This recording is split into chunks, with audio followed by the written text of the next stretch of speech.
காவிரி வழக்கு விசாரணை இன்று உச்சநீதிமன்றத்தில் நடைபெறவுள்ளது. இது குறித்த கூடுதல் தகவல்களை எமது செய்தியாளர் அரவிந்திடம் கேட்கலாம். அரவிந்த், சொல்லுங்க, வழக்கு விசாரணை எப்போ வரவிருக்கு? தமிழக அரசு சார்பில் இன்று முன்வைக்கப்பட உள்ள வாதங்கள் எல்லாம் என்ன? காவிரியில், அதாவது கர்நாடகா மாநில அரசு காவிரியில் தமிழகத்திற்கு திறந்துவிட வேண்டிய தண்ணீரை உடனடியாக திறந்துவிட உத்தரவிடக் கோரி தமிழக அரசு தரப்பில் உச்சநீதிமன்றத்தில் ஒரு வழக்கோடு இடைக்கால மனு ஒன்று தாக்கல் செய்யப்பட்டிருந்தது. இந்த மனுவானது உச்சநீதிமன்ற நீதிபதிகள் தீபக் மிஸ்ரா தலைமையிலான அமர்வு முன்பு தொடர்ந்து விசாரிக்கப்பட்டு வந்தது. இந்நிலையில் கடந்த செப்டம்பர் 20 உச்சநீதிமன்றம் வழங்கிய தீர்ப்பில் செப்டம்பர் 20 முதல் செப்டம்பர் 27 வரை நாளொன்றுக்கு 6000 கன அடி வீதம் 7 நாட்களுக்கு 42,000 கன அடி தண்ணீரை உடனடியாக தமிழக அரசுக்கு திறந்துவிடுமாறு கர்நாடகா மாநில அரசுக்கு உச்சநீதிமன்றம் உத்தரவிட்டிருந்தது. ஆனால் தற்போதைய நிலையில் கர்நாடகா மாநிலத்தில் உள்ள 4 அணைகளில் வெறும் 27.6 டிஎம்சி தண்ணீரே உள்ளதாகவும் அதில் 26.6 டிஎம்சி தண்ணீர் கர்நாடகா மாநில மக்களின் குடிநீர் தேவைக்கு, அதாவது மே 2017 வரை குடிநீர் தேவைக்கு சரியாக இருப்பதாகவும், எனவே தமிழகத்திற்கு தண்ணீர் திறந்துவிட முடியாது என கர்நாடகத்தில் நடைபெற்ற சிறப்பு சட்டமன்ற கூட்டத்தொடரில் கடந்த செப்டம்பர் 23 ஒரு முடிவு ஒன்று எடுக்கப்பட்டுள்ளது. அந்த முடிவின் நகலை நேற்று கர்நாடகா மாநில அரசு தரப்பில் உச்சநீதிமன்றத்தில் ஒரு இடைக்கால மனுவாக தாக்கல் செய்துள்ளனர். மேலும் அந்த மனுவில் தற்போதைய நிலையில் எங்களால் தமிழகத்திற்கு தண்ணீர் திறந்துவிட முடியாது, வேண்டுமானால் நாங்கள் 2017 ஜனவரி மாதத்திற்குள் உங்களுடைய உத்தரவை அமல்படுத்த தயாராக இருப்பதாக அந்த இடைக்கால மனுவில் அவர்கள் தெரிவித்துள்ளனர். அதே போல கடந்த செப்டம்பர் 20 உச்சநீதிமன்ற உத்தரவை மாற்றக் கோரி அவர்கள் ஒரு இடைக்கால மனுவை தாக்கல் செய்திருந்தனர். இதே போல தமிழக அரசும் ஒரு இடைக்கால மனுவை நேற்று உச்சநீதிமன்றத்தில் தாக்கல் செய்திருந்தது. அந்த மனுவில் கர்நாடக மாநில அரசு உச்சநீதிமன்ற எந்த உத்தரவையும், அதாவது காவிரி தொடர்பான எந்த உத்தரவையும் இதுவரை கர்நாடக மாநில அரசு முழுமையாக அமல்படுத்தவில்லை.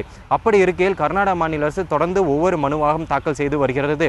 எனவே கர்நாடக மாநில அரசு உச்சநீதிமன்ற உத்தரவை பின்பற்றும் வரை கர்நாடக மாநில அரசின் காவிரி தொடர்பான எந்த மனுவையும் அதே போல வாதத்தையும் ஏற்கக்கூடாது என தமிழக அரசு தரப்பிலும் ஒரு இடைக்கால மனு தாக்கல் செய்யப்பட்டிருந்தது.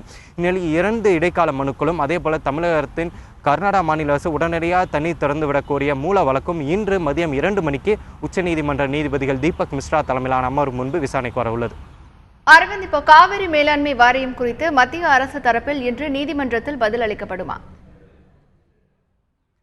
கடந்த செப்டம்பர் 20 இந்த வழக்கு விசாரணையின் போது உச்சநீதிமன்ற நீதிபதிகள் தீபக் மிஸ்ரா தலைமையிலான அமர்வு இதுபோன்ற ஒரு அசாதாரண சூழ்நிலையில் 2 மாநில அரசுகளுமே கர்நாடக மாநில அரசை பொறுத்தவரை தற்போது எங்களுக்கு தண்ணி இல்லை, எனவே எங்களால் தமிழகத்துக்கு தண்ணீர் தர முடியாது என கூறுவதும், அதே போல தமிழக அரசை பொறுத்தவரை இல்லை, கர்நாடக மாநில அரசில் அவர்கள் கூறுவதைப் போல அதிகப்படியான வறட்சி இல்லை, அவர்கள் இருக்கும் தண்ணீரை தற்போது சரிபாதியாக எங்களுக்கு பிரித்து வழங்க வேண்டும், ப்ரொபோர்ஷனேட்டாக அவர்கள் எங்களுக்கு வழங்க வேண்டும், அதுதான் காவிரி நடுவர் மன்ற தீர்ப்பில் உள்ளது என தமிழக அரசும் தொடர்ந்து வாதத்தை முன்வைத்ததால் 2 தரப்பு வாதத்தையும் கேட்ட நீதிபதிகள் இதுபோன்ற ஒரு சூழலை கையாள்வதற்கு காவிரி மேலாண்மை வாரியமே ஒரு சரியான ஒரு தீர்வாகும். அப்படி இருக்கையில் ஏன் மத்திய அரசு தற்போது வரை காவிரி மேலாண்மை வாரியத்தை இன்னும் அமைக்கவில்லை என்ற கேள்வியை முன்வைத்தனர். அதே போல 4 வார காலத்திற்குள் காவிரி மேலாண்மை வாரியத்தை அமைக்கப்பட வேண்டும் எனவும் மத்திய அரசுக்கு உத்தரவு பிறப்பித்துள்ளனர். அதே போல நமக்கு கடந்த வாரம் பேட்டியளித்த மத்திய நீர்ப்பாசனத்துறை அமைச்சகத்தின் தலைமை செயலாளர் சசி சேகர்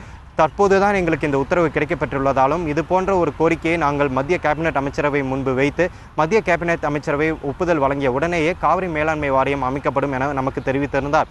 இந்நிலையில் இன்று நடைபெறும் வழக்கு விசாரணையின் போது மத்திய அரசு தரப்பில் மத்திய அரசின் அட்டர்னி ஜெனரல் முகுல் ரோஹத்கி ஆஜராக இருக்கிறார். அவர் தற்போதைய நமக்கு கிடைத்த தகவல் படி எனவே கர்நாடக மாநில அரசும் தமிழக மாநில அரசு 2 பேருமே கர்நாடகா நடுவர் மன்ற தீர்ப்பை எதிர்த்து உச்சநீதிமன்றத்தில் ஒரு மேல்முறையீடு செய்திருப்பதால், எனவே காவிரி நடுவர் மன்ற தீர்ப்பை வைத்துதான் காவிரி மேலாண்மை வாரியத்தை அமைக்க வேண்டியிருக்கும். எனவே அதனை எதிர்த்து 2 மாநில அரசுகளும் உச்சநீதிமன்றத்தை நாடியிருப்பதால் தங்களுக்கு காவிரி மேலாண்மை வாரியத்தை அமைக்கப்படுவதற்கான கால அவகாசத்தை அதிகப்படுத்தி தாருங்கள் என கேட்பதற்கும் வாய்ப்புள்ளது.